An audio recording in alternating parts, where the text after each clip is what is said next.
Good morning सुशील। क्या ये market अब जा रहा है वापस ऑल टाइम हाई पर?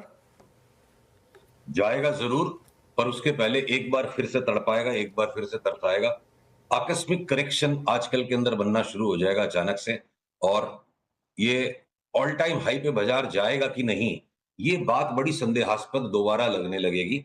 जयकुमार जी को भी मैं सुन रहा था, जीवन में मेरे पहले बॉस है, सबसे पहली नौकरी मैंने उनके पास की 1994 में। उनके मुंह से एक बात सुनी थी, जो अभी उनको याद है कि नहीं मुझे पता नहीं। वहां पे भी इस तरह एकदम पैनिक मचने के बाद बाजार ऊपर चढ़ना शुरू हुआ था, और उन्होंने एक बात सिखाई थी मुझे। जो पहला मूव आता है किसी बुल मार्केट का, वो मूव ऑफ डिसबिलीफ होता है। तो जो करेक्शन अब सेट इन होने का मुझे डर लग रहा है आजकल में, उस करेक्शन में चारों तरफ वापस ये ज्ञान फैल जाएगा कि ये तो नकली रैली थी।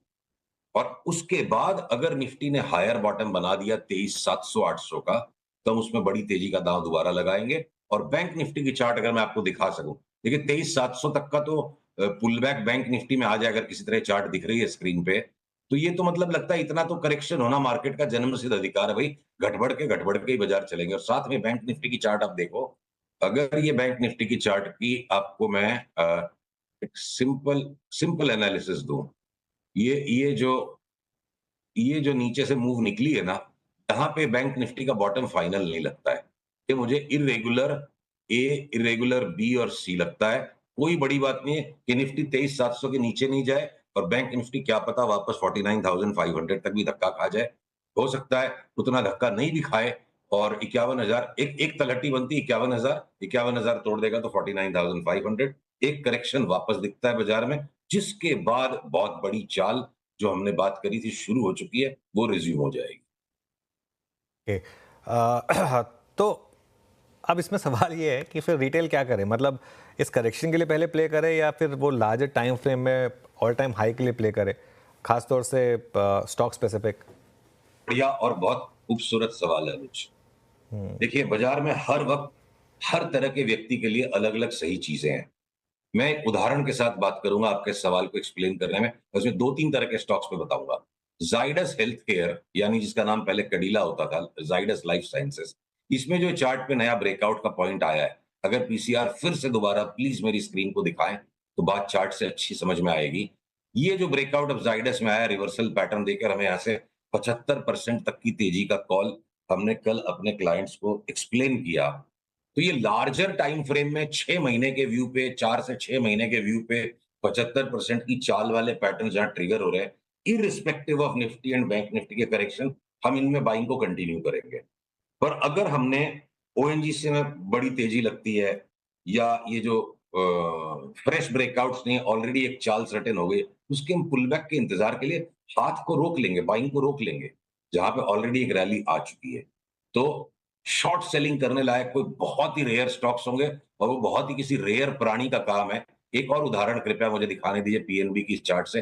प्लीज पीसीआर टॉलरेट करें। अब वापस से स्क्रीन को दिखाइए। देखिए, पीएनबी पे हमारा 80% की व्यू का कॉल है। अपनी बात हो चुकी है, 160 180 तक जाएगा।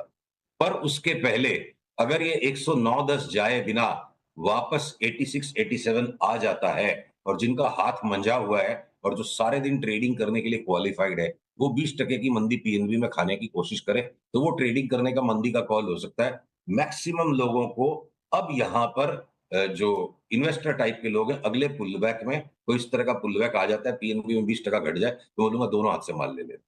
तो दोनों अलग तरह के लोगों के लिए दो तरह का व्यापार है। ओके। मीनवाइल निफ्टी ने अब आज क्या क्रॉस किया? महाराष्ट्र इलेक्शन के वर्डिक्ट के दिन का हाई क्रॉस किया, और अब 24,380 बस, और 20-25 पॉइंट बचे हैं। 24,400 क्रॉस होगा तो वो बड़ी वाली शॉर्ट कवरिंग जो 24,500-600 तक भी शायद इसको ले जाए। हमने सुबह सुबह जिसकी बात भी की थी, और वो देखिए क्या सही मार्केट ने वहीं से उस ट्रेड को जो इनिशिएट हुई थी कि बस एक 20-25 पॉइंट का स्टॉप रहेगा आपका, और यहाँ से एक लॉन्ग में अच्छी पैसे बनेंगे। सुशील, एक चीज़ है, ये जो नए एफ&ओ इंक्लूजन्स हुए, इनमें से कोई चार्ट देखे क्या आपने? टाटा एलेक्सी, केपीआईटी, सीएससी, यस बैंक, इनमें से कोई चार्ट देखे क्या? सब में बहुत शानदार मोमेंटम है।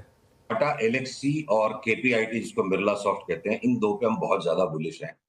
बिरला और सॉफ्ट पहले, सीएससी बिरला सॉफ्ट नहीं, सॉरी सुशील, बिरला सॉफ्ट अब पहले वो था, उसके बाद वो डीमर्जर वगैरह हो गया, तो वो भी अलग से स्टॉक अब एग्जिस्ट करता है, केपीआईटी। और वो अब पहले एक ही कंपनी थी ये, अब अलग अलग हो गए हैं, लेकिन अब दोनों का अपना रीजनेबल ट्रेडिंग हिस्ट्री हो गई है।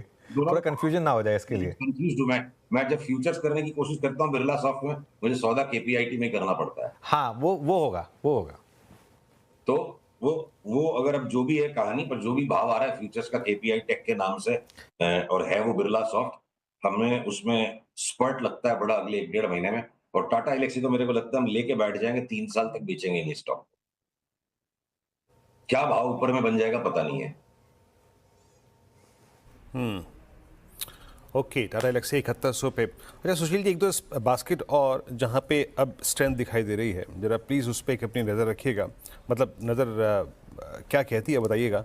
ऑटो स्पेस में चाहे वो टीवीएस मोटर्स हो, आप 2570 पे ट्रेड करता हुआ, एमएनएम, टाटा मोटर्स, हालांकि टाटा मोटर्स पे आपका शॉर्ट व्यू था पहले, मारुति ओवरसोल्ड ट्रेजेक्ट्री में, ऑटो पे क्या व्यू रख रहे हैं आप इस वक्त? टाटा मोटर्स पे मैं आपसे पिछले से पिछले इंटरव्यू में बेशर्मी की तेजी का कॉल दे चुका हूं। 1200 रुपए का कॉल हम टाटा मोटर्स में निकाल चुके हैं, आप उसको मिस कर रहे हैं। और टीवीएस मोटर्स की देखिए चार्ट मेरे स्क्रीन पे, करेक्शन होने के बाद अब इसने भी वापस रिवर्सल ब्रेकआउट दे दिया।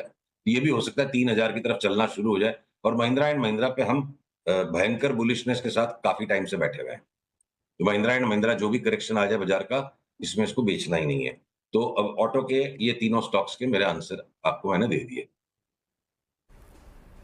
ओके सुशील जी, कोई और आइडिया, टेक्निकल आइडिया जो स्टॉक मेरे जहन में ना हो लेकिन आपको लगता है कि यहाँ से अच्छी तेजी के लिए तैयार हो, या फिर कोई शॉर्ट कॉल आपकी? देखिए आइडिया सारे के सारे वही हैं, 5 से 7 दिन में उतना फर्क पड़ेगा नहीं। जो मीडियम टू लॉन्ग टर्म हमारे सारे कॉल्स इंटैक्ट हैं। और जस्ट बिकॉज़ निफ्टी ने 1300-1400 पॉइंट की नीचे से रैली दे दी अब, और उसके बाद अगर ये 500-600 पॉइंट करेक्शन देगी, तो मेरा मीडियम टर्म या लॉन्ग टर्म रिकमेंडेशंस और या एग्जीक्यूशन स्ट्रेटजी आउटलुक चेंज नहीं होगा। जिनमें हमें बहुत बड़ी चाल दिखती है उनको हम थोड़ा पुल बैक में और ऐड करने के लिए रुकेंगे। और बहुत ही कोई एग्रेसिव ट्रेडर्स है, फुल टाइमर्स, उनके लिए पीएनबी जैसे स्टॉक में मान लीजिए कोई 7-8 दिन का, 9 दिन का कोई शॉर्ट ट्रेड आ जाए तो आ जाए। बाकी स्ट्रेटजी और सिलेक्शन ऑफ स्टॉक्स बिल्कुल वही बरकरार है। अ, अगर 23,200 दोबारा जाना है निफ्टी को, या 23,700 से ही जाना है, हमने 27,000 के कार्यक्रम पर ऑलरेडी काम करना शुरू कर दिया। वही सेक्टर्स का चुनाव है और उन्हीं स्टॉक्स का चुनाव है। थोड़ी बहुत मतलब 2 कदम आगे चल के 1 कदम अगर बाजार पीछे हटेगा, तो हमारी मंजिल भी चेंज नहीं होगी और हमारी रफ्तार भी चेंज नहीं होगी। मंजिल वही रहेगी, फासला वही रहेगा, सिर्फ चलने का अंदाज बदलेगा। ओके सुशील जी, बहुत बहुत शुक्रिया आप इस कार्यक्रम में